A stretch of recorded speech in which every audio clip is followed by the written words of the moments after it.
My name's Kimberly Sevilla, and I'm the owner of Rose Red and Lavender. We're a urban garden center and flower shop located in Williamsburg, Brooklyn.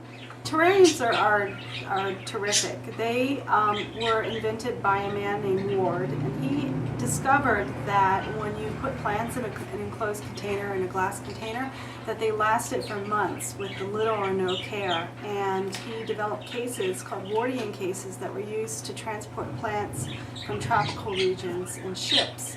And they remained popular for people showing off their prized tropical plants, which back in those days were very, very expensive. They regained popularity in the 70s, and people started adding all sorts of other things to their terrariums, living things, and creating things called vivariums, which have lizards and snakes and little fish and whole ecosystems. They fell out of favor with disco, I guess, and then recently they became popular again, and they're really great for urban environments. You can have something green that's in a controlled situation, that's easy to take care of, and it's safe from pets and small children.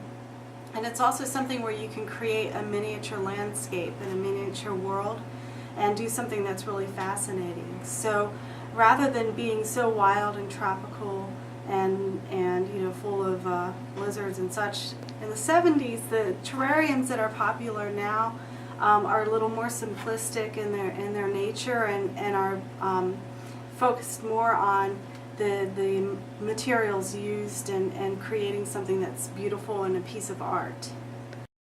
Alright, so the final test, can a librarian make a terrarium? I think so. So we're going to use this beautiful container with some macrame on it, a throwback to the 70s terrariums. But first we have to take it out. Take the macrame out. So the first thing that you want to do is put in about an inch of rock or two. I'll give you a choice of rocks. You can use these polished rocks here, or you can use these black river rocks, whatever your preference. Can I use some of both? You can, absolutely.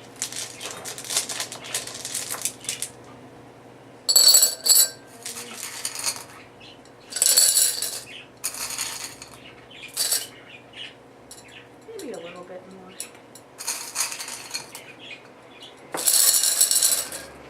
Okay, looks great. So then the next thing that you want to do is add a layer of moss, and this is pre-moistened sheet moss. Ooh. That's perfect. Should you pack it down or just leave it a little bit loose? The soil will pack it down. Okay. And then the next thing that we want to do is add a layer of charcoal. Charcoal. So how much should I pour?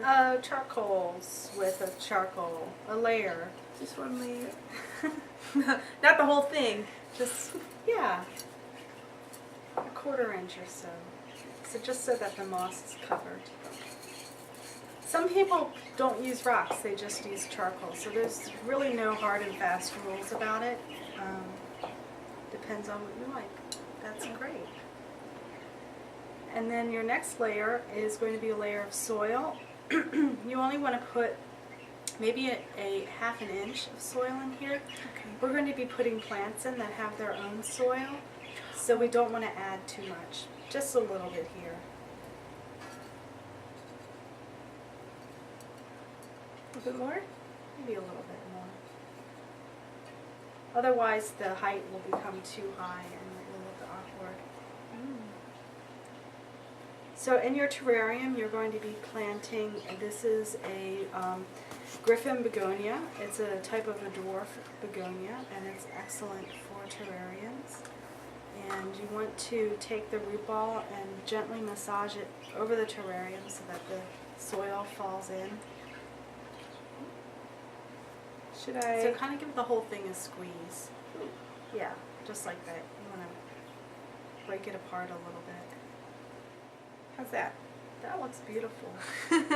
Now you may want to twist the begonia a little bit until you get it situated in a form that you like in the terrarium. Maybe put it to the side a little. Yeah, that would look nice. So it's kind of peeking over the edge like that. That looks pretty. And Here, then I'll show you my... now you could take some of that extra soil that you have there and put it over top of those roots because you want to make sure those roots are covered. So tuck them in. See little baby plants. Aww.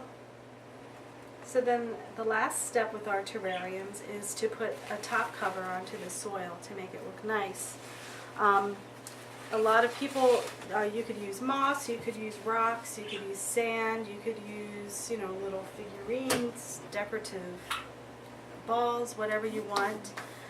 Since both of these plants prefer to have a more dry environment, I would recommend using rocks or something like that as a top cover. So we have some really nice polished glass that you can use, and you can use it in conjunction with this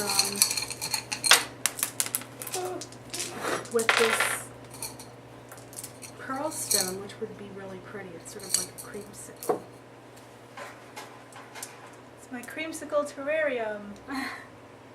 And the pearl stone and the orange and the glass also complement the begonia that's in here because it does have kind of a silvery highlight with an orange stem. So it brings out those colors. It really does. So this is an open style of terrarium, and you could use an old vase to do this. You could use a cookie jar that the lid broke. A lot of different canisters that you may have in your house already. There are a lot of things that you can use, or fancy macrame hangers. Amazing. Thanks so much for You're showing me. welcome. Thanks for making There it is. The librarian's terrarium. It can be done.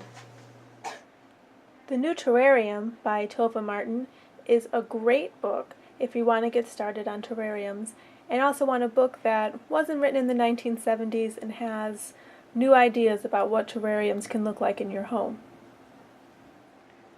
This is a great book for people who want to bring more plants into their house, but they really don't know how to keep plants alive. It's called 37 Houseplants Even You Can't Kill, and it's by Mary Kate Hogan. If you'd like to make gardening a family affair, try Kids Garden, the Anytime, Anyplace Guide to Sowing and Growing Fun by Avery Hart and Paul Mantell. This one has been around for a while, but is still great fun for everyone in the family.